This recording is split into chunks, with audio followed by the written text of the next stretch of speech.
مش تركيا هاجس الأكراد اليوم؟ لا. ليش؟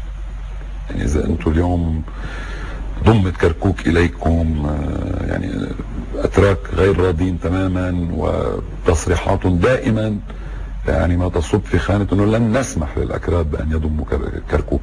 وبالمقاولة نقول لن نسمح للأتراك أن يتدخلوا في موضوع كركوك. كيف لن تسمح لهم؟ هم كيف لن يسمحوا لنا؟ هم قوة عسكرية، جيش ضخم، ممكن يعني ما طبعا ما بدي استبق أنا ما خايف من قوتهم العسكرية، مهما كانت قوتهم العسكرية لن تكون بقوة صدام. بس هم أيضا قوة دبلوماسية كبيرة.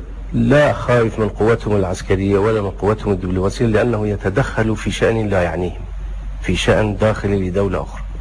كركوك مدينة عراقية بهوية كردستانية. تاريخيا جغرافيا كل الحقائق تثبت وتؤكد أن كركوك جزء من كردستان العراق، وكردستان العراق جزء من العراق. فإذا كركوك مدينة عراقية بهوية كردستانية، لا يحق لتركيا أن تتدخل في موضوع كركوك. إذا سمحت لنفسها أن تتدخل في موضوع كركوك سوف نتدخل في موضوع ديار بكر وغيرها من المدن الأخرى في تركيا. هذا تهديد أم مسؤول؟ مو تهديد، هذا جواب على إذا تدخلت تركيا. بأي حق كيف تسمح تركيا لنفسها بالتدخل في موضوع كركوك؟ بسبب وجود التركمان في 30 مليون كردي في تركيا أيضا.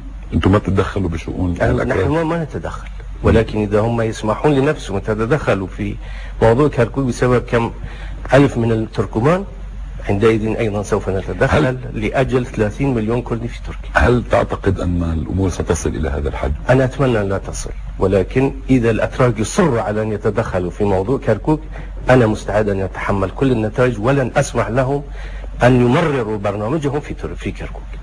طيب أبو مسرور، هذه الثقة اللي عندك دائما ما أراها فيك بتستمدها من حلفك مع الأمريكيين، مع القوى؟ أنا استمدها من إيماني بالله وبعدالة القضية وبدعم كل الشعب العراقي لموقفي هذا، لأنه هو تدخل في شأن عراقي.